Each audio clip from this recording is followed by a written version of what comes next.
Bonjour à tous et bienvenue pour ce nouveau webinaire dans le cadre des Semaines de l'évolution professionnelle consacrées au thème « Qu'est-ce qu'une formation certifiante et qu'est-ce que signifie l'acronyme RNCP ?» Donc nous sommes très heureux de vous accueillir en ce début d'après-midi pour ce webinaire. Donc aujourd'hui, j'ai aussi le plaisir d'accueillir René Bagorski, qui est directeur de la certification professionnelle pour France Compétences, qui répondra donc à cette question, qu'est-ce qu'une formation certifiante, et qui est accompagné de Goulven Droumaguet, également de France Compétences, qui répondra à toutes les questions dans le chat. Donc avant de rentrer dans le vif du sujet, je vous rappelle quelques précautions d'usage pour que ce webinaire se passe bien, mais certainement les connaissez-vous déjà si vous avez participé, et ce que j'espère, à d'autres webinaires des Semaines de l'évolution professionnelle. Donc, vous avez la possibilité de poser des questions tout au long de ce webinaire. Le mieux pour cela, c'est d'utiliser le petit onglet « Questions » qui se trouve donc en bas à droite de votre écran, juste à côté du chat. Voilà, le chat, n'hésitez pas, je vois qu'il y a un certain nombre de personnes qui disent bonjour dans le chat, donc c'est tout à fait indiqué. Si vous souhaitez poser des questions, le mieux est de le faire dans l'onglet questions, ça nous permettra de centraliser l'ensemble. Donc voilà, Goulven répondra à ces questions tout au long du webinaire, et puis moi j'en poserai aussi un certain nombre à notre intervenant qui pourra y répondre également en direct. Donc je vous l'ai dit, aujourd'hui notre thématique c'est qu'est-ce qu'une formation certifiante? Donc elle s'inscrit dans cette édition des Semaines de l'évolution professionnelle consacrée à l'évolution professionnelle au sens large à destination des salariés, des indépendants et des entreprises. Et pourquoi donc nous sommes légitimes aujourd'hui pour venir vous parler de ces sujets? Eh bien, c'est parce que nous sommes tous les co-organisateurs, nous sommes des opérateurs du Conseil en évolution professionnelle. Le Conseil en évolution professionnelle, c'est une mission de service public. Voilà, c'est une mission qui dit que finalement, tous les actifs, dans le cadre de leur parcours professionnel, ils doivent pouvoir rencontrer un conseiller, faire appel au Conseil en évolution professionnelle pour faire leur point sur leur situation et puis, le cas échéant, s'ils le souhaitent, élaborer, travailler sur une stratégie qui vise l'évolution professionnelle. Voilà, en clair, eh bien, tout actif, tout individu dans son parcours professionnel doit pouvoir être accompagné, rencontrer un conseiller qui puisse l'aiguiller et répondre à toutes ces questions, enfin en tout cas l'accompagner sur tous les sujets liés à sa situation professionnelle. Donc quand je vous dis tout actif, en revanche, en fonction de votre situation professionnelle, vous n'allez pas vous adresser au même opérateur du conseil en évolution professionnelle. Si vous êtes cadre en emploi ou sans emploi, vous allez contacter l'APEC pour pouvoir bénéficier de ce service. Les demandeurs d'emploi vont s'adresser à Pôle emploi. Les jeunes de moins de 26 ans vont plutôt être accompagnés par le réseau des missions locales. Les personnes en situation de handicap, si ce handicap constitue un frein dans leur projet d'évolution professionnelle, vont être accompagnés par le réseau des Cap Emploi. Et les salariés du secteur privé et les travailleurs indépendants vont être accompagnés par un opérateur qui a été sélectionné dans chacune des régions par France Compétences. Mais si vous souhaitez savoir à qui vous adressez et quel est votre opérateur CEP, pas de panique, vous avez un seul site, mon-cep.org, sur lequel vous retrouverez un moteur de recherche, vous tapez votre situation, votre secteur géographique et automatiquement, vous serez orienté vers le bon opérateur du conseil en évolution professionnelle. Donc voilà, pas d'inquiétude à ce niveau-là. Et qu'est-ce qu'on fait? À quoi ça sert finalement ce CEP? Eh bien, je vous le disais, ça permet de traiter tous les sujets autour de l'évolution ou en tout cas de votre situation professionnelle. Mais vous pouvez venir rencontrer un CEP avec une multitude de sujets, de questions, de projets en tête très divers. Ça peut être, par exemple, parce que vous avez envie de développer vos compétences, peut-être de vous former. Vous pouvez avoir envie de vous reconvertir, voilà, de faire une transition professionnelle. Peut-être avez-vous envie de créer ou reprendre une entreprise, d'obtenir une certification professionnelle, d'évoluer en interne dans votre entreprise, ou peut-être que tout simplement vous vous posez des questions sur votre situation et vous avez envie de le confronter à un tiers, à un conseiller qui pourrait vous aider finalement dans cette réflexion. Tous ces sujets et encore d'autres d'ailleurs, ils sont tout à fait adaptés. Ce sont des situations dans lesquelles il est possible de contacter, il est même très indiqué de contacter un CEP pour travailler et pour être accompagné sur ces sujets. Et comment ça se passe? Eh bien, l'accompagnement, il va avoir lieu en 2 temps. vous allez d'abord avoir un premier rendez-vous sur lequel, en fait, vous allez pouvoir, comme on le met, exprimer votre demande et puis déjà avoir un premier niveau d'information, répondre à plein de questions. Et peut-être que votre question, c'est qu'est-ce que c'est qu'une formation certifiante? Et lors de ce premier rendez-vous avec votre conseiller, vous allez pouvoir peut-être déjà identifier des démarches possibles et un plan d'action à mettre en place. Vous pouvez vous en arrêter là, parce que peut-être que ce premier entretien vous a aidé à clarifier finalement votre situation et que vous n'avez soit pas envie d'aller plus loin, soit pas besoin d'aller plus loin. Mais si vous le souhaitez, si vous avez un vrai projet, mais là, vous pouvez être accompagné sur un deuxième niveau pour vous aider dans un accompagnement personnalisé qui vous aidera dans vraiment la mise en place, la formalisation, la mise en place de votre projet. Et comme je vous le disais, pour prendre rendez-vous avec un conseiller, vous pouvez aller, le plus simple, c'est d'aller sur mon-cep.org. Vous voyez ici le moteur de recherche. Vous tapez voilà, votre situation, votre localisation et le nombre de kilomètres que vous êtes prêt à parcourir et vous allez avoir automatiquement le site, l'opérateur vers lequel s'adresser pour pouvoir bénéficier de ce service. Donc ça, je vous ai fait une présentation un petit peu générale de ce qu'est le CEP et de ce qu'est le service du conseil en évolution professionnelle.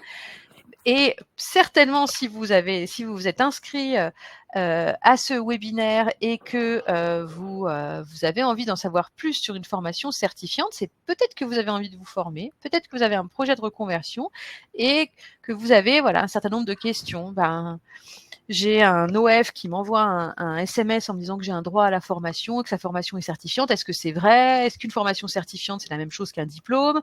Quelle valeur ça a auprès d'un employeur? Eh bien, c'est toutes ces questions auxquelles va répondre aujourd'hui notre intervenant, Monsieur René Bagorski, directeur de la certification professionnelle chez France Compétences. Je vous laisse la parole.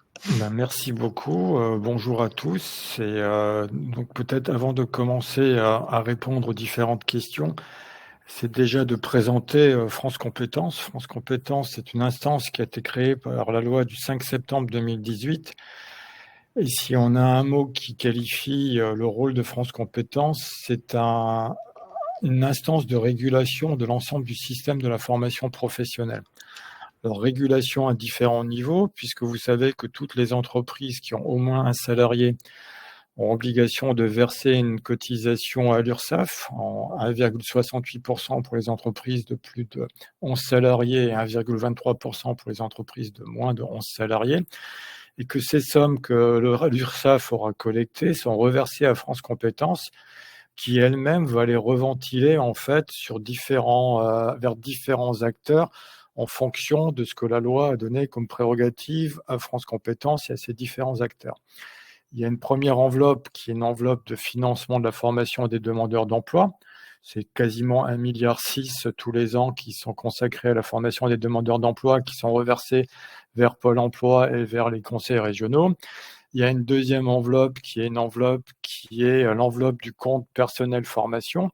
Et ce compte personnel formation, c'est quasiment 2,1, entre 2 à 3 milliards en fonction des années. Cette somme-là est versée à la caisse des dépôts et de consignation qui gère le compte personnel formation.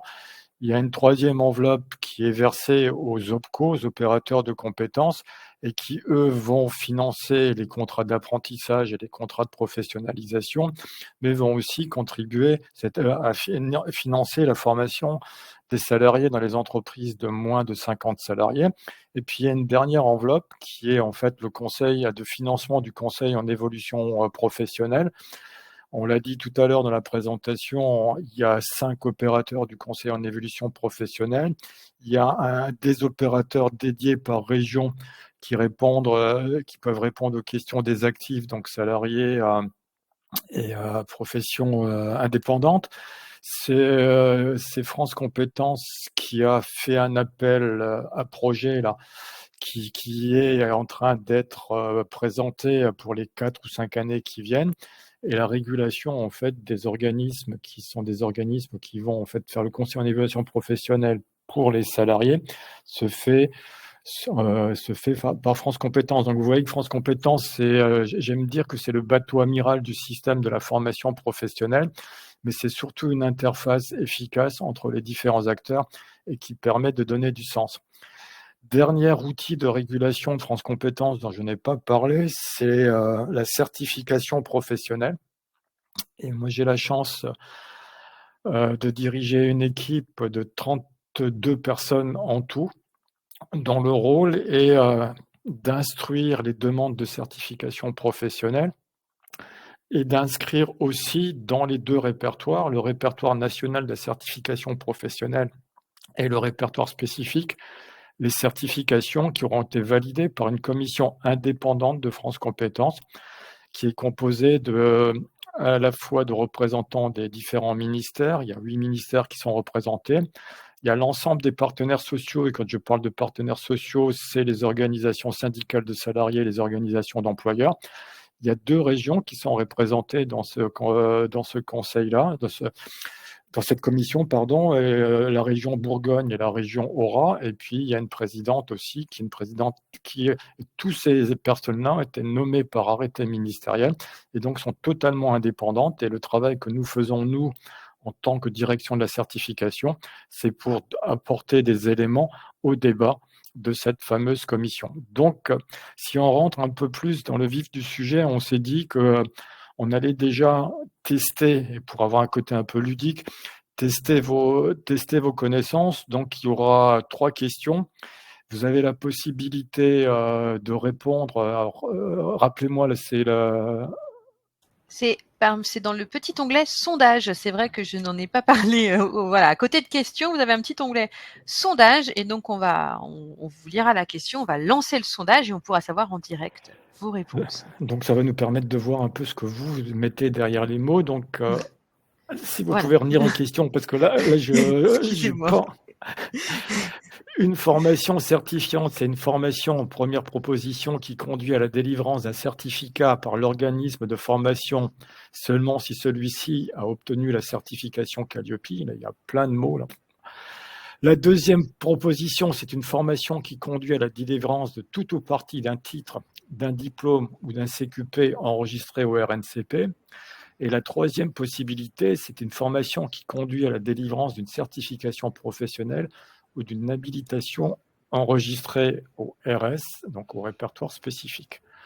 Donc appuyez sur vos boutons, je vous laisse répondre et puis on va voir le résultat un peu du sondage. Et puis après, on viendra au résultat. Tout à fait. On a pas mal de votes déjà, donc on a déjà 35 votes, ça monte. Il faut qu'on atteigne 70 votes pour... Il y a combien de personnes qui sont en ligne là en ce moment?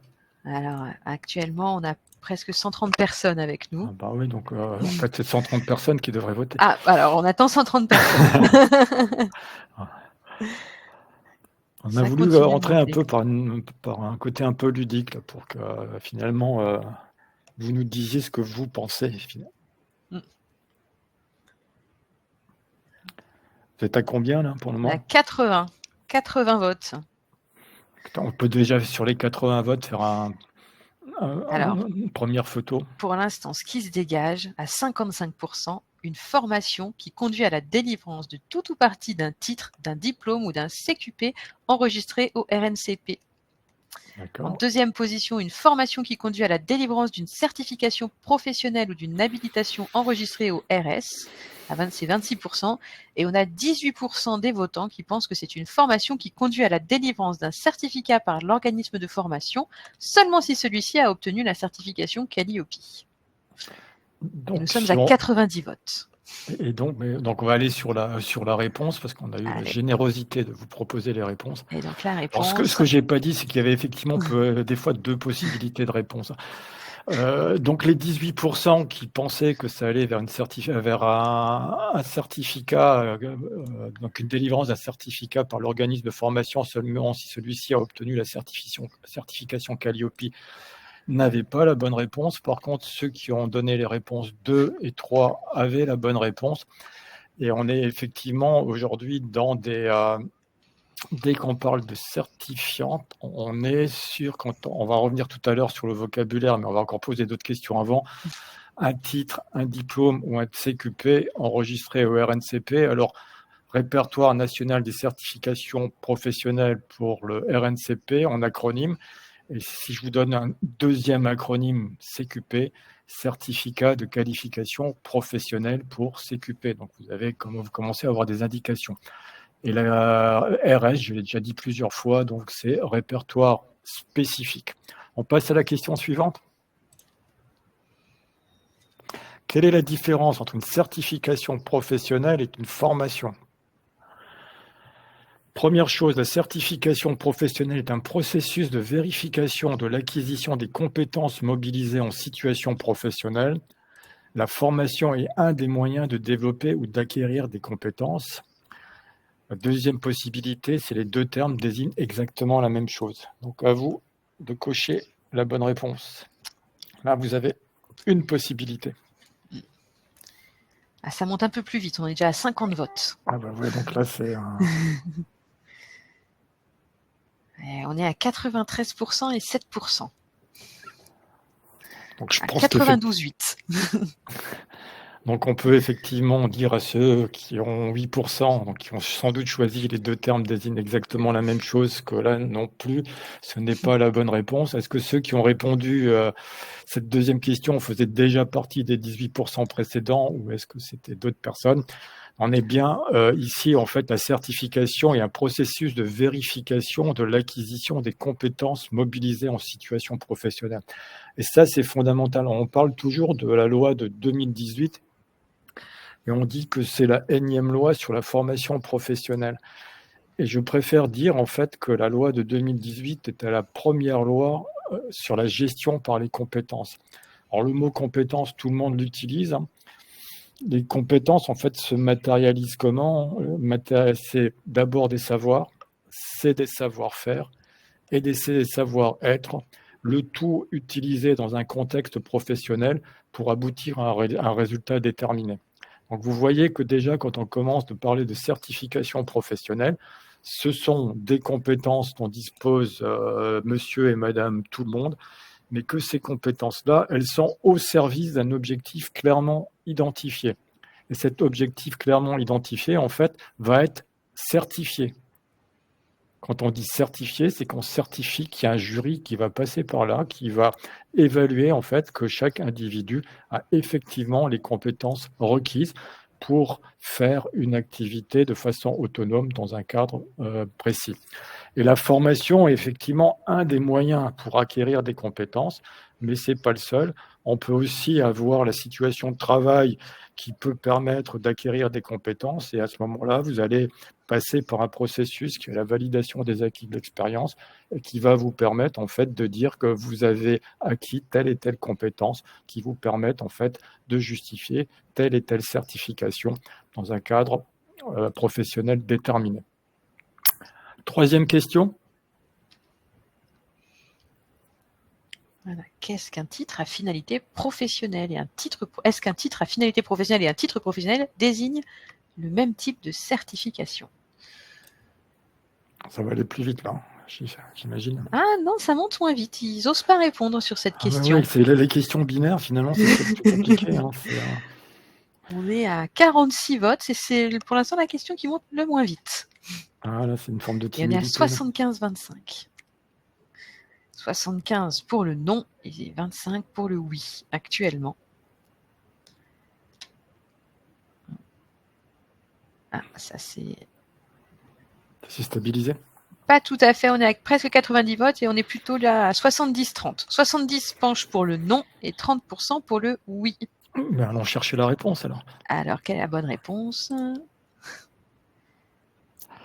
Effectivement, c'est pas tout à fait la même chose et je vais vous expliquer maintenant avec les diapositives qui vont suivre un peu pourquoi il y a cette différence. L'univers des certifications, hein, c'est un... vous avez effectivement, quand on a parlé de Calliope tout à l'heure, c'est une certification, hein, c'est une certification qualité.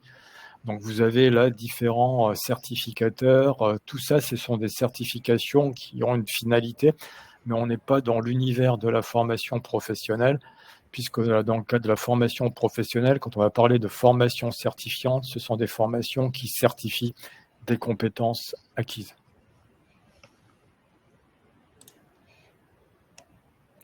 Alors, si d'aventure, si vous voyez que dans le chat où il y a peut-être des questions qui me demandent en fait de repréciser des choses, n'hésitez pas à interrompre mon propos. Tout à fait, mais pour l'instant, beaucoup de questions qui sont présentes dans l'onglet questions, je pense que vous allez y répondre dans votre webinaire. Donc, c'est pour ça que je ne vous les pose pas encore. D'accord. Donc, en fait, nous avons voulu, parce que je passe mon temps à dire aux gens avec qui je travaille et puis si je donne des cours à l'université qu'on utilise tout le temps des mots, mais si on demande en fait à chacun de définir le mot, chacun va aller de sa propre définition. Or, ce qui fait de sens et ce qui permet à chacun d'être dans un univers partagé, c'est que la définition des mots soit partagée. Et c'est pour ça qu'on a voulu en fait revenir sur les différents mots. Aujourd'hui, on a l'habitude de parler de diplôme. Dans le langage courant, tout le monde parle de diplôme, mais en fait, le type de diplôme a comme synonyme la certification professionnelle. Alors, je vais dire les choses différemment. Je vais dire que finalement, le mot certification est un mot valise.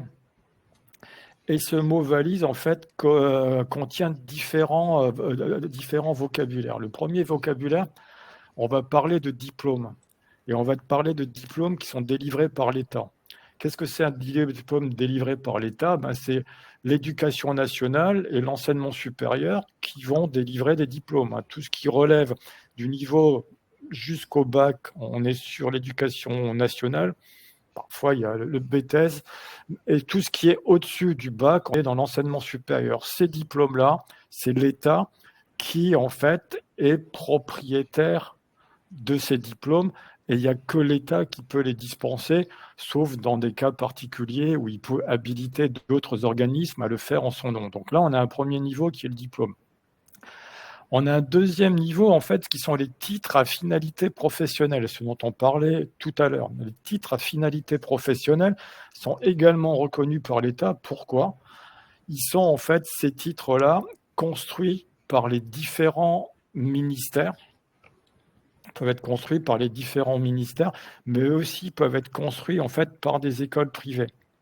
Mais il faut que pour que ces certifications-là existent, elles soient inscrites au répertoire national des certifications professionnelles. Et elles sont, dès l'instant où elles sont inscrites dans ce répertoire-là, quand vous voulez les utiliser, vous avez une garantie et de qualité, et surtout, vous avez la possibilité d'utiliser votre compte personnel formation pour faire ces certifications-là. Les certifications qui ne sont pas inscrites au répertoire national des certifications professionnelles ne peuvent pas obtenir de financement ni par le CPF, et encore moins être utilisées dans le cadre d'un contrat d'apprentissage ou d'un contrat de professionnalisation. Et vous avez un troisième niveau en fait de certification, c'est ce qu'on appelle les fameux CQP dont on a parlé tout à l'heure, les certificats de qualification professionnelle. Et eux, ils sont délivrés par une ou plusieurs branches. Alors là aussi, quand on parle de branches professionnelles, je suis souvent surpris quand je pose la question, et si je vous posais la question, si vous me répondez qu'est-ce que c'est une branche professionnelle, je ne suis pas sûr que j'ai une réponse bien claire. J'aurais une foultitude de réponses. Une branche professionnelle, en fait, c'est un périmètre, un secteur professionnel qui aura été délimité par des syndicats d'employeurs et des syndicats de salariés. Ce qui va matérialiser une branche professionnelle, c'est qu'il y a un accord qui a été signé, et le premier accord qui souvent matérialise le périmètre d'une branche, c'est ce qu'on appelle une convention collective. Si vous êtes salarié et quand vous êtes arrivé dans une entreprise, on vous a normalement donné en fait la convention collective de laquelle vous dépendez, et cette convention collective en fait va déterminer quoi? Elle va déterminer les grilles salariales, tous les mutuelles, mais ce qui concerne la formation professionnelle, ça va être important, c'est-à-dire qu'en fait, c'est la branche professionnelle qui va dire aux entreprises de quel opérateur de compétences ils dépendent, ça c'est la première chose. Et la deuxième chose, c'est que chacune des branches professionnelles peut construire ses propres certifications qu'on va appeler CQP. Ces certifications, dans un premier temps, ne s'imposent qu'au périmètre qui est le périmètre de la branche. Mais si on veut que ces certifications puissent être utilisées de façon plus large et surtout de bénéficier de financement de la formation professionnelle, à ce moment-là, les branches professionnelles vont demander à ce que ces certifications-là soient inscrites au répertoire national des certifications professionnelles.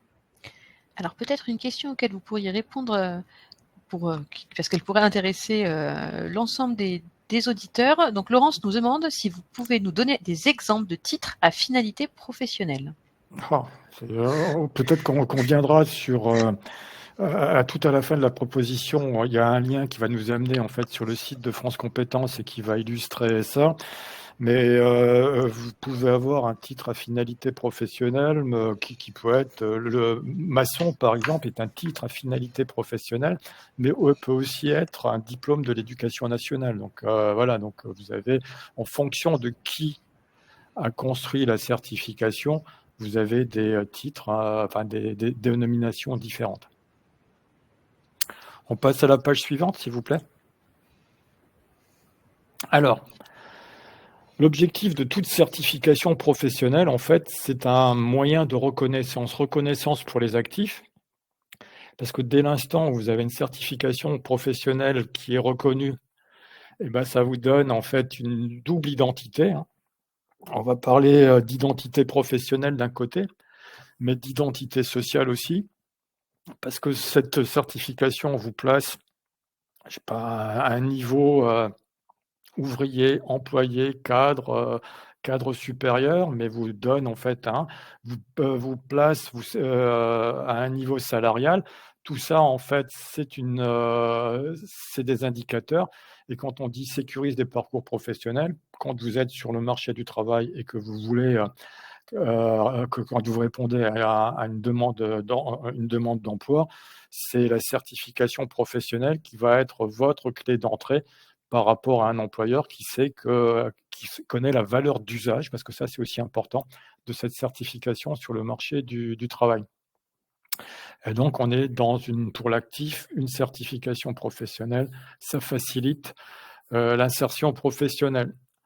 Les organismes de formation, eux, le cadre des certifications professionnelles, c'est les objectifs à atteindre de toute formation. Et donc, ils ont un cadre qui est clairement structuré et établi, et ils vont se mouler dans ce cadre-là. Je ne relis pas tout ce qui est écrit, je résume, vous aurez pour la collectivité, c'est un marqueur. Je l'ai déjà dit, mais c'est un marqueur qui est un marqueur important, un marqueur pour les actifs, mais c'est aussi un marqueur pour la société par rapport aux réponses aux besoins à la fois économiques, mais aussi par rapport en fait aux capacités d'insertion professionnelle des personnes qui disposent d'une certification professionnelle. Et pour les employeurs, c'est une garantie quand quelqu'un vient avec une certification professionnelle, que cette certification correspond bien aux attentes de l'employeur et une garantie que la personne a toutes les compétences requises pour occuper le poste qui est attendu. On passe à la diapositive suivante. Donc la notion de formation certifiante. On délivre des compétences professionnelles. J'ai donné la définition du mot compétence tout à l'heure, mais à chaque fois, une compétence n'existe que si elle est contextualisée dans un cadre particulier. Je reprends toujours l'exemple du maçon. Le maçon, je vais donner un truc relativement simple. Quand vous avez un diplôme, sorti de l'école, en fait, vous avez un diplôme de maçon et vous êtes qualifié pour rentrer sur le monde du travail. Donc, on suppute que vous avez toutes les connaissances et les compétences nécessaires pour aller sur le monde du travail. Par contre, en fait, on va savoir si vous êtes compétent. C'est le jour où vous êtes face à un travail à faire. Un exemple, monter un mur. Et quand vous avez monté votre mur et que vous avez monté le mur dans toutes les règles de l'art avec tout ce qui était attendu comme compétence, là, on sait que vous êtes quelqu'un de compétent. Donc, vous voyez les différences entre qualification et compétence. Donc, aujourd'hui, quand on parle de compétences et quand on est dans des certifications professionnelles qui mettent en avant en fait la compétence, ce qu'on va chercher, c'est que tous les éléments soient donnés à un individu pour être capable d'aller réaliser l'objectif à atteindre. Voilà, ce n'est pas simplement de supputer qu'il est potentiellement capable de le faire. Donc toutes ces compétences professionnelles, elles font obligatoirement, et alors ça c'est central, l'objectif d'une évaluation. Une compétence, ou un bloc de compétences sera évalué. Il sera évalué par un jury qui est un jury à la fois qui peut être un jury d'organismes de formation, mais surtout un jury de professionnels. Et c'est ce jury-là qui va vérifier qu'effectivement, en fonction des évaluations qui sont proposées, ça peut être des évaluations en situation de travail, de demander de faire une tâche particulière, que vous avez effectivement toutes les compétences qui sont acquises. Et une fois que le jury a délibéré, vous avez un diplôme, une certification qui est opposable sur le marché du travail et reconnue. La formation, elle n'est pas une action ni d'information, ni de préparation au concours, ni d'entraînement en conférence, etc., ni de bilan, ni de mise à niveau, etc. La formation, quand on est dans le logique d'une formation certifiante, c'est qu'elle doit aboutir effectivement à des certifications professionnelles qui contiennent des compétences. Et je répète que ces compétences sont évaluées, certifiées, validées. Donc la certification, dès que vous l'avez, elle apporte un effet réel puisqu'elle est opposable sur le marché du travail et elle vous donne une identité. Elle peut être sanctionnée par une certification dans sa globalité, qui est inscrite au répertoire national des certifications professionnelles. Mais vous avez aussi certaines certifications, pas pour dire certaines, toutes les certifications professionnelles depuis la loi de 2018 ont été découpées en blocs de compétences. Chaque bloc peut être évalué de façon autonome et chaque bloc, quand il est évalué de façon positive, il est garanti à vie et opposable sur le marché du travail. Et vous pouvez avoir soit un parcours où vous allez faire tous les blocs d'un coup qui mène à la certification globale, ou vous pouvez à un moment donné faire un bloc de compétences à un temps T. Ce bloc de compétences a une opposabilité sur le marché du travail. Et chaque bloc de compétences, vous pouvez utiliser votre compte personnel formation puisqu'il est inscrit dans le référentiel de la totalité de la certification. Et ce bloc de compétences-là, il est, je le répète, garanti à vie et c'est une brique qui vous appartient.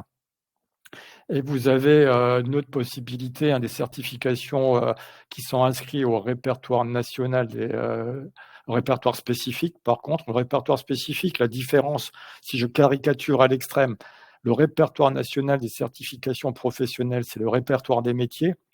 Le répertoire spécifique, en fait, ça va être dans un premier temps tous les aspects réglementaires qui vont être liés à un métier. Ça va être des compétences transverses qui peuvent être liées à un ou plusieurs métiers, par exemple.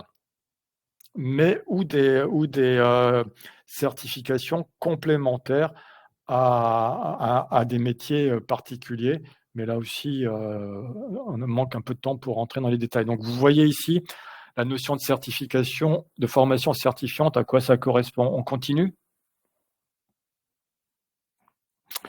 Donc, deux répertoires, et je l'ai déjà dit, donc c'est simplement de la redite. D'un côté, vous avez le répertoire national des certifications professionnelles RNCP. Ces certifications visent un ou plusieurs métiers. Ces certifications, elles ont un niveau de qualification et ce niveau de qualification, en fait, c'est une nomenclature qui est partagée par l'ensemble des pays européens. Ça va de 1 à 8, mais en France, on est plutôt de 2 à 7. Et en fait, les différents niveaux, là aussi pour aller rapidement, montrent le niveau d'autonomie qu'a un individu dans les tâches effectuées. Quand vous êtes au niveau 7, on est à un niveau de cadre dirigeant, d'ingénieur. Quand on est à un niveau 2, on est, alors plutôt le niveau 3, parce que le niveau 2, ça n'existe quasiment pas. À un niveau 3, on est sur quelqu'un qui effectue un certain nombre de tâches, mais des tâches qui lui ont été prescrites et sous l'autorité de quelqu'un. Là aussi, j'y vais rapidement, ça pourrait être nuancé. Je l'ai dit tout à l'heure, vous l'avez vu que vous m'avez changé la page, que les blocs de compétences, les opérations sont structurées en blocs de compétences. Ça permet une acquisition progressive de la certification visée, mais je répète qu'un bloc, quand il est acquis à vie. Là, on peut tourner. Merci.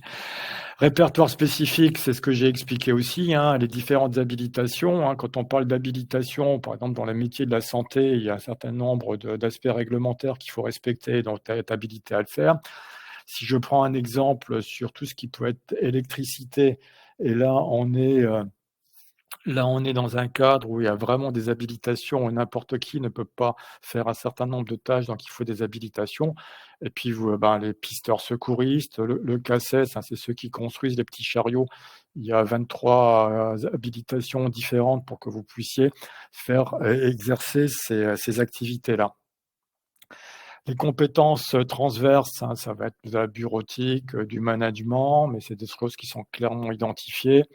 Les compétences complémentaires, on a pris un exemple qui est plutôt, j'aime bien dire parlant, parce qu'on parle de voix off. Vous avez des comédiens, et puis vous avez des comédiens en fait qui, quand on est sur de la voix off ou qui font du doublage, c'est un autre métier. Et donc, c'est quelque chose de complémentaire au métier d'acteur. Et donc, pour faire comédien qui fait du doublage ou qui fait des voix off dans des films, il y a des certifications particulières. Et puis, les certifications qui couvrent une activité professionnelle autonome complémentaire à une activité principale. Par exemple, le tutorat, quand on a quelqu'un qui va s'occuper d'apprentis dans une entreprise, c'est une certification qui est inscrite au répertoire spécifique.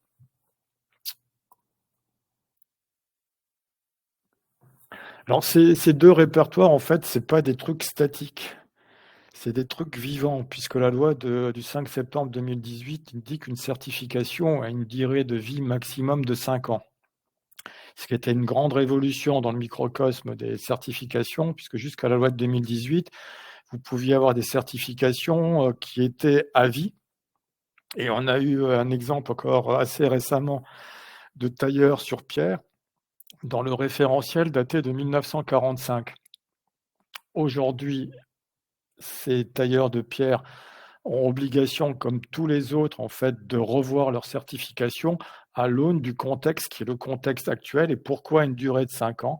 La durée de 5 ans, elle permet tout simplement, tous les 5 ans, de revisiter en fait les métiers qui ont été les métiers ciblés et de voir les différentes compétences nécessaires pour occuper ces métiers-là.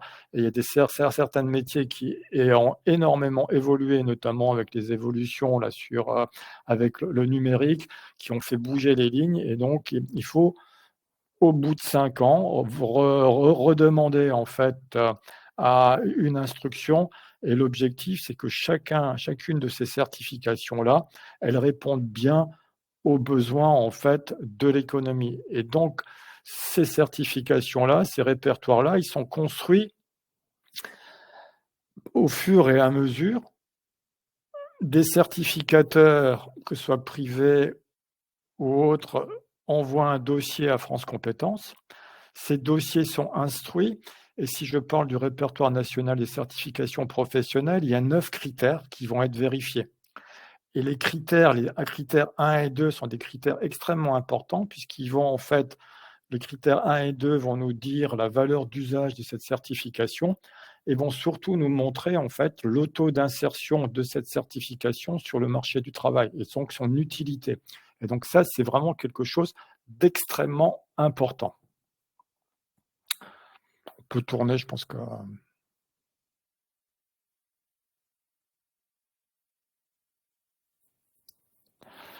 Donc, on a parlé tout à l'heure d'une certification professionnelle qui est enregistrée à l'ANCP.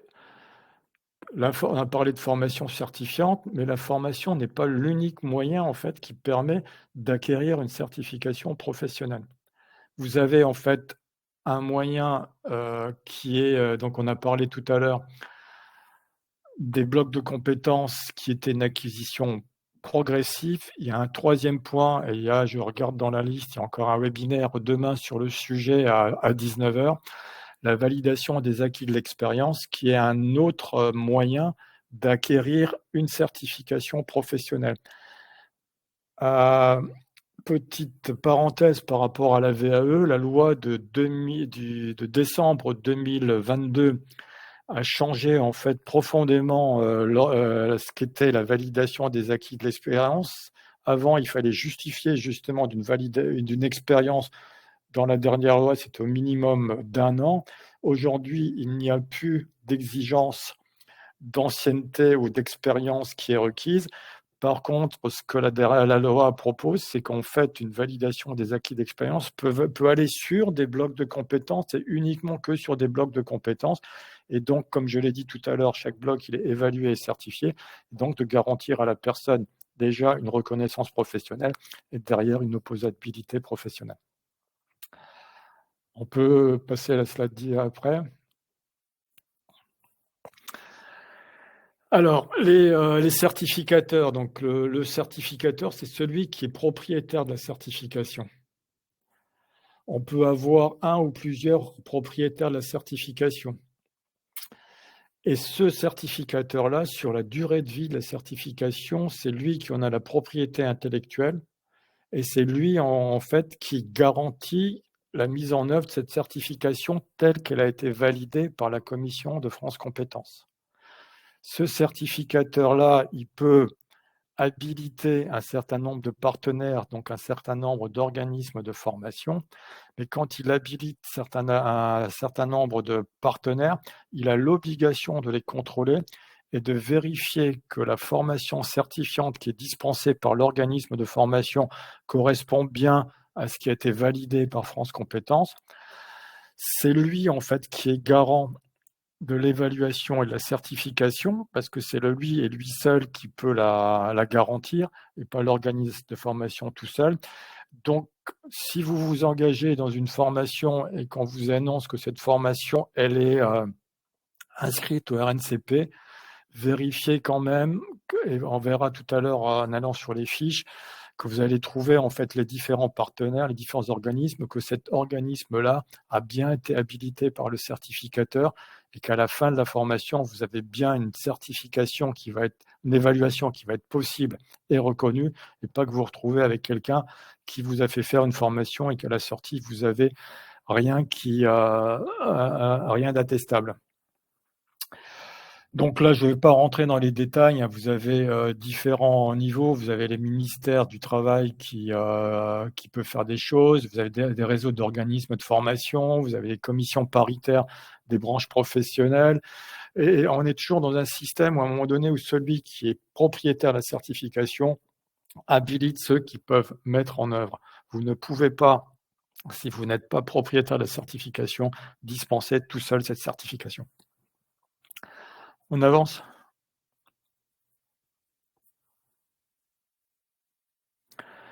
Donc les résultats, les effets d'une formation certifiante, je pense que vous avez compris que dans mon propos, en fait, tout ce qui est inscrit dans les différents répertoires, c'est une garantie qui vous permet de savoir que cette certification-là, elle est bien reconnue, opposable sur le marché du travail. Et la chose fondamentale, c'est que cette formation certifiante inscrite au répertoire national des certifications, au répertoire spécifique, elle vous permet de mobiliser votre compte personnel formation, et vous pouvez les mobiliser que sur des formations inscrites dans les deux répertoires. Et quand on est dans le cadre, je l'ai dit aussi tout à l'heure, de l'apprentissage ou des contrats pro, on ne peut aller que vers des certifications qui sont inscrites dans les deux répertoires. Alors, je mets un peu à la marge des contrats de professionnalisation, parce que vous avez des actions de formation qui sont inscrites dans des conventions collectives qui sont permises, mais ça, c'est une spécificité. On est bon, non ? On continue ? Oui, simplement parce que du coup, vous y répondez ici. On avait une question dans le chat. Peut-on financer au CPF uniquement un bloc ? Donc, absolument, puisque si vous on a la allez réponse. si vous allez sur le site de mon compte.gouv.fr, vous avez un référentiel, donc l'ensemble des blocs qui constituent une certification qui sont référencés, et chacun des blocs a un numéro particulier, et ce numéro particulier vous permet en fait qu'il soit identifiable, et donc que vous puissiez utiliser votre CPF sur le bloc uniquement.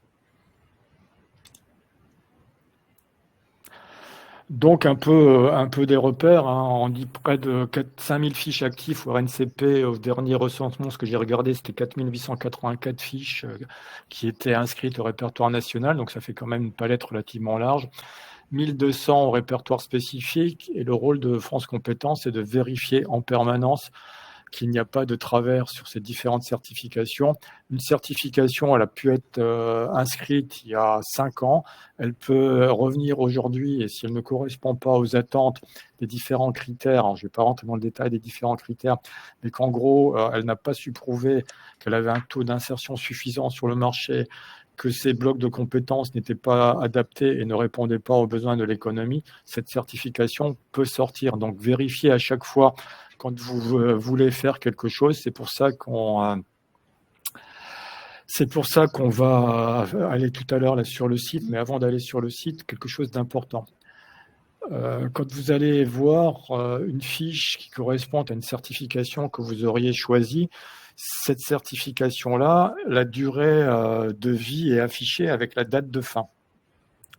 Si jamais, en fait, vous commencez cette certification avant la date de fin, vous pouvez le faire, et vous avez tout ce qui est inscrit au répertoire national des certifications, une période de 4 ans pour terminer cette certification. Par contre, pour le répertoire spécifique, c'est une durée de 6 mois. Par contre, si vous voulez vous inscrire et que vous vous rendez compte que la fiche est inactive, c'est aucun intérêt pour vous, puisqu'en fait, la fiche n'existe plus.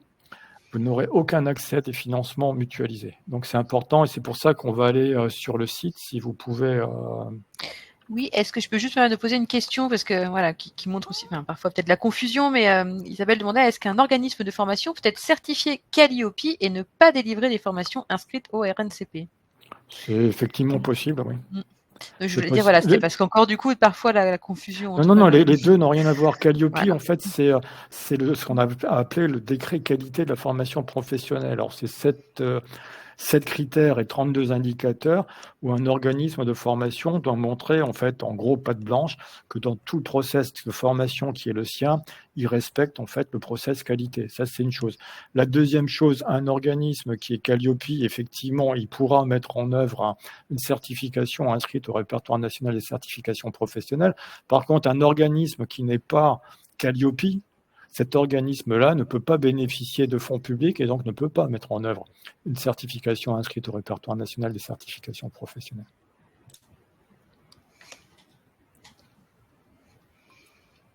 Du coup, j'ai partagé le site pour la démonstration.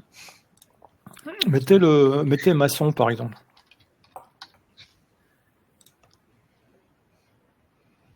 Et donc, vous cliquez, donc vous déroulez, en fait. Et vous avez non, attendez, allez, vous allez trop vite parce que là, Excusez-moi. Donc, normalement, quand vous avez mis maçon, vous avez... J'ai cliqué sur recherche avancée, en fait. C'était peut-être pas ce que vous vouliez. C'était simplement de cliquer sur maçon et de cliquer sur la flèche, enfin sur comment ça s'appelle? La loupe, ça y est. Ça y est, là, j'ai déjà trop parlé. Et donc, normalement, si vous déroulez, est-ce que vous avez il devrait y avoir... Oui, j'ai 21 résultats. Voilà, il y a 21 résultats. Et vous voyez ce qui est extrêmement intéressant. Alors, continuez à dérouler, vous voyez qu'il y a des fiches qui sont inactives. Donc, ces fiches-là, elles ont été inscrites à un moment donné, mais n'existent plus. Donc, vous voyez que là, on va se retrouver sur une fiche active. Attendez, allez pas trop vite. Cliquez sur la fiche active. Enfin, voilà, on va l'ouvrir. Celle-ci est active. TP, maçon, voirie et réseau divers. Elle est bien active. Celle-là, si vous voulez faire cette profession, elle est active. Vous déroulez. Normalement, il y a des choses en dessous. Voilà. Le code, le format code. Vous avez le numéro de la fiche. Le numéro de la fiche, et vous continuez à dérouler. Il y a plein d'informations. Vous avez qui sont les certificateurs, donc, etc. Donc, qui est propriétaire de la certification. Continuez à dérouler, vous allez voir, c'est super bien fait. Donc, vous avez le résumé de la certification. OK. Vous avez les activités visées. Si on continue, on va tomber sur... on continue. Donc là, c'est les détails. Les compétences à tester. Donc, ce que ça va vous permettre. Les blocs de compétences qui composent cette certification-là. OK. Et si vous continuez, vous voyez, à chaque fois, il y a un numéro RNCP, nanani, etc. Donc, vous avez le bon numéro quand vous allez sur mon compte.gouv. Et quand on continue, donc, les compétences, vous aviez sur la VAE, vous aviez quelque chose de marqué sur la VAE, si on va plus loin. Et puis là, on a le secteur d'activité. Pardon, là, j'ai du mal à vous suivre. En fait, je pense qu'on a un décalage horaire entre. C'est Ouais, pour ouais, ça c'est qu'on. entre Paris et Paris. Enfin, non, c'est peut-être. C'est pour Donc ça que non, parfois je suis revenue. Mais bon. ce qui est important, c'est qu'ici, le secteur d'activité, donc vous voyez dans quel secteur d'activité cette certification va, et derrière, les types d'emplois qui sont accessibles par rapport à la certification visée. Donc, en fait, c'est superbement bien fait. Donc, vous avez là cet outil, en fait, et vous allez, c'est ce qu'on appelle de l'open data, hein. Vous allez sur France Compétences, vous recherchez une certification, vous avez vu, vous mettez la loupe, et vous mettez un nom générique, et puis derrière, ça déroule le système. Donc, voilà ce que je voulais vous montrer, mais soyez extrêmement vigilants. Vous avez vu, il y avait 21 propositions, et sur les 21 propositions, il y avait un nombre important de fiches qui étaient inactives, donc qui aujourd'hui ne sont pas éligibles à des financements qui proviennent des fonds de la formation professionnelle. Voilà, j'ai peut-être été un peu long, mais... Alors, il nous reste 9 minutes, donc je peux peut-être répondre. Il y a un certain nombre de questions. Alors, si je pars par le début, donc on nous demande comment être formateur via certification. Pouvez-vous montrer l'exemple de recherche à faire? Sur ce site, il y a RNCP et RS. Alors, on nous demande donc s'il y a bien le RNCP et le RS sur le site. Oui, donc on a vu là tout à l'heure dans l'exemple qui a été montré, vous avez vu qu'à un moment donné, vous avez RNCP et RS, et puis il y a à remplir une case qui vous permet d'aller uniquement que sur le RNCP ou que sur le RS, et donc vous avez toute l'information. Mais là, je pense que la question est peut-être, enfin, si je l'interprète de l'autre côté, c'est-à-dire quand on est organisme de formation, comment fait-on pour pouvoir avoir une certification inscrite au RNCP? Vous faites une demande d'inscription de la certification au RNCP, c'est-à-dire que il y a une procédure de téléprocédure qui existe où chacun peut aller remplir. D'abord, il y a une première étape, c'est de vérifier la recevabilité de la demande et on va vous demander un certain nombre de documents administratifs. Ça, c'est la première étape. La deuxième étape, c'est dès que la recevabilité a été actée, l'organisme qui a fait la demande va avoir un mail de France Compétences qui va vous dire que recevabilité OK, et que ce dossier va être instruit, il y aura le nom de l'instructeur. Et à partir de cette étape-là, il faut compter à peu près 4 à 5 mois d'instruction. C'est instruit donc par l'équipe de la direction de la certification professionnelle. Quand l'instruction est terminée, nous sommes 4 à superviser, donc on va reprendre l'ensemble du travail des instructeurs pour vérifier que ça rentre bien dans le cadre qui est le cadre entendu et que le traitement est un traitement homogène et pas un traitement à charge ou à décharge, ça peut des fois arriver. Donc il y a ça. Et ensuite, une fois que ça est fait, cette certification, elle est envoyée aux membres de la commission de la certification professionnelle qui se réunit tous les mois, sauf le mois d'août. On s'est réunis là hier, par exemple, et la commission de la certification a donné un avis sur 209 certifications qui avaient été proposées au débat, qui avaient été proposées à la commission. Donc voilà les différentes étapes. Et ensuite, vous avez 3 possibilités. C'est la commission donne un avis favorable, la commission donne un avis défavorable, et à ce moment-là, vous avez un courrier qui vous explique pourquoi il y a un avis défavorable. Et il y a une troisième possibilité qu'on appelle l'ajournement, c'est-à-dire qu'on a pensé que le dossier avait quelques qualités, on n'a pas forcément tout compris, et donc on se retourne vers le certificateur, en tout cas celui qui a déposé la certification, pour lui poser des questions complémentaires qui puissent en fait répondre aux questionnements que la commission s'est faite. Donc ces dossiers-là, quand ils sont ajournés, il y a des dossiers qui ont été ajournés hier. Avant la fin de la semaine, tous les courriers partent. Les organismes ont 2 mois pour répondre. Ils peuvent répondre avant et dès qu'ils ont répondu, ils sont reprogrammés à la commission suivante ou celle d'après et ils sont systématiquement vus, ces dossiers ajournés, par la commission en priorité. Alors, on a aussi une question de Damien qui nous demande si une VAE a moins de valeur qu'une formation certifiante. Alors ça, Damien, il va me faire hurler. Non, mais je plaisante à peine, parce que c'est des choses qu'on entend. Et tout à l'heure, j'ai expliqué qu'en fait, pour acquérir une certification, il y avait différents moyen, il y avait une formation certifiante, ça c'est un moyen, donc un truc que tout le monde connaît, on va dans un organisme, etc. Et puis derrière, le parcours de la VAE, c'est quoi le parcours de la VAE? C'est quelqu'un qui n'a pas qui n'est pas passé par une formation certifiante, mais qui a travaillé, qui a acquis un certain nombre de compétences. C'est le parcours de la VAE qui est un parcours qui est long et qui est, moi, je tire mon chapeau à ceux qui passent par un parcours de la VAE parce que ça demande un vrai travail. À partir du moment où ils sont en capacité d'expliquer, de justifier tout ce qu'ils ont mis en place comme activité, de montrer quelles sont les compétences qu'ils ont utilisées pour pouvoir mener à bien ces activités-là, il y a un jury qui va évaluer et certifier. Et la certification, qu'elle soit par VAE ou par formation, elle a exactement la même valeur. Il n'est pas marqué sur un diplôme ou un parchemin que vous avez acquis la certification par VAE ou par formation, vous avez acquis la certification. Alors, il y a d'autres questions encore. Là, on a peut-être passé vite, puisque Véronique nous demande, lorsque la certification est inactive, qu'est-ce que cela signifie? Elle n'est pas inscrite au RNCP? Ça veut dire qu'elle n'est plus inscrite, elle est plus inscrite, la fiche n'est plus active, donc la fiche n'existe plus. La certification n'existe plus et que cette certification-là, vous ne pouvez plus utiliser votre CPF, elle ne peut pas être utilisée pour de l'apprentissage ou pour autre chose, elle n'existe plus. Voilà. Alors, Damien s'excuse du coup dans l'onglet questions. Il s'excuse pour sa question. Mais Damien est tout excusé, mais c'est vrai que c'est des choses qui m'ont toujours un peu irrité parce qu'il y a des personnes qui voudraient que en fait, ce qui est acquis par le travail n'est pas la même valeur que ce qui est acquis par la formation. Je pense qu'on fait une erreur en pensant des choses comme ça.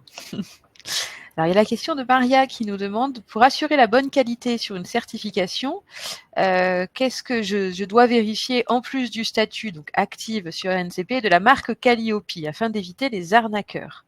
Moi, déjà, j'ai envie d'encourager Maria à rencontrer un conseiller en évolution professionnelle qui pourra l'aider dans son choix d'organisme de formation et notamment peut-être lui remettre des outils sur et puis quelles questions à poser, comment on, vous avez aussi des outils en région là, qui sont les CARIFOREF. Alors, je sais, donc c'est toute l'information sur la formation. Vous avez tous les organismes de formation avec toutes les... comment ça s'appelle? Avec toutes les formations qui est dispensées et les organismes qui sont... comment ça s'appelle? Tous les organismes qui sont inscrits dans les CARIFOREF sont tous des organismes dont on a vérifié en fait la qualité puisqu'ils sont inscrits sur des sites qui sont EDOF, etc. Donc non, là, il y a des tri qui est fait. Mais je l'ai dit tout à l'heure, un organisme qui n'est pas Calliope ne peut pas bénéficier de fonds mutualisés. Et donc, un organisme, ce type d'organisme-là ne peut pas décemment, sauf si c'est un margoulin, c'est un mot qu'on aime bien à la direction de la certification professionnelle, sauf si c'est un margoulin, en fait, continuer à former des gens.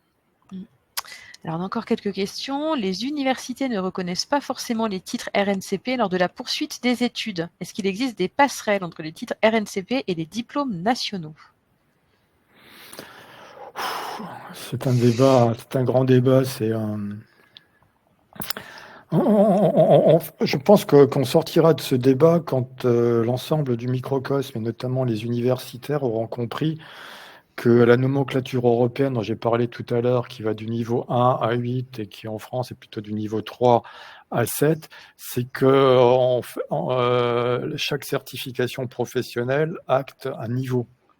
Or, les universitaires aujourd'hui parlent encore en bac plus 2, en bac plus 3, en bac plus 5.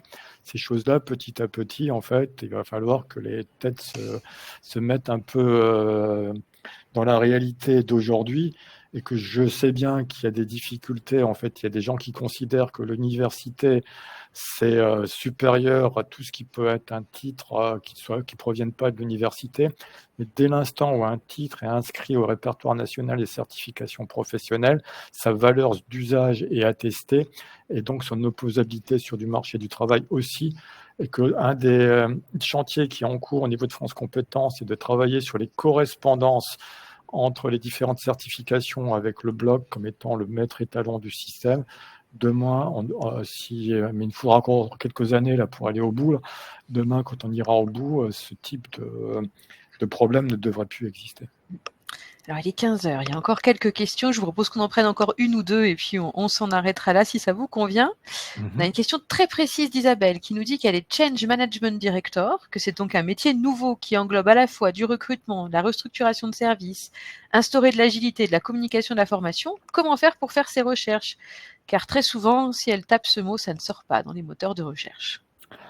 Oui, mais c'est aussi, je pense que moi, des fois, on avait une commission hier, là encore, où il y a des choses qui sont présentées par celui qui dépose la certification. C'est pas que ce soit des mondes abscons, c'est des mondes en devenir. Et nous, par exemple, au niveau de France Compétences, on a tout un travail qu'on est en train de faire sur les métiers émergents, les métiers à forte évolution professionnelle. Donc, ce sont les branches professionnelles qui vont nous expliquer en fait quelles vont être les certifications de demain et tout ce que nous dit la personne qui a posé la question. En fait, peut-être que demain c'est un métier émergent, qu'on va retrouver ça dans un secteur déterminé et qu'on pourra à ce moment-là, quand on met le mot-clé, le retrouver plus facilement. Mais effectivement, tout le vocabulaire qui est utilisé aujourd'hui dans certains secteurs n'est pas forcément aujourd'hui répertorié.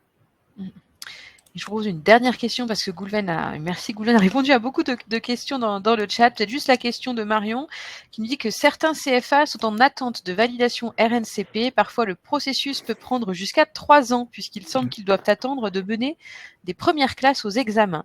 Quid du type de contrat par alternance dans ce cas? Je pense qu'il va falloir, j'essaie d'être le plus pédagogue possible. Un CFA, c'est un organisme de formation qui va dispenser une formation qui est, pour pouvoir rentrer dans le cadre de l'apprentissage, il faut que ce soit inscrit au répertoire national des certifications professionnelles. D'accord? Il y a une case à cocher, c'est validé, etc. La loi de 2018 dit que ce sont des diplômes et des titres qui sont accessibles, par voie d'apprentissage. Donc, un CFA, quand il dispense une certification, il doit savoir qu'une certification, aujourd'hui, a une durée de vie de 5 ans. Cette certification, il peut arriver qu'elle est soumise, donc, j'aime pas le mot renouvellement, au bout de 5 ans, elle repasse en instruction au niveau de France Compétences, et il peut se trouver que la certification soit refusée. Je récuse l'idée qu'il y ait 3 ans de délai. Nous sommes dans un délai où le traitement se fait dans une période de 6 ans. 6 mois, pardon. 6 mois, pardon, je suis fatigué là. De 6 mois maximum. Ce délai de 6 mois, en fait, est extrêmement important parce que l'organisme CFA, il doit, lui, se tourner vers le certificateur qui était propriétaire de la certification qu'il dispensait pour vérifier que le certificateur a fait le travail qu'il fallait pour que la certification soit inscrite. J'ai encore eu un mail ce matin où je me suis fait engueuler par un CFA parce que la certification avait été refusée, mais c'est pas France Compétences qui a engueulé, si vous me permettez l'expression.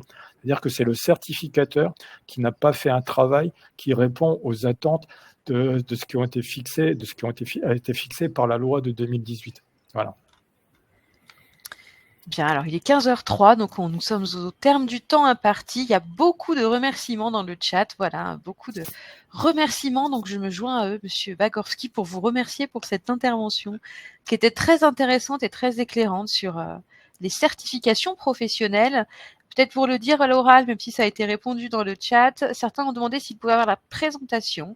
Si vous souhaitez la présentation, il faut simplement nous écrire donc le lien de confirmation qui vous a été envoyé. Vous pouvez nous écrire pour nous demander la présentation.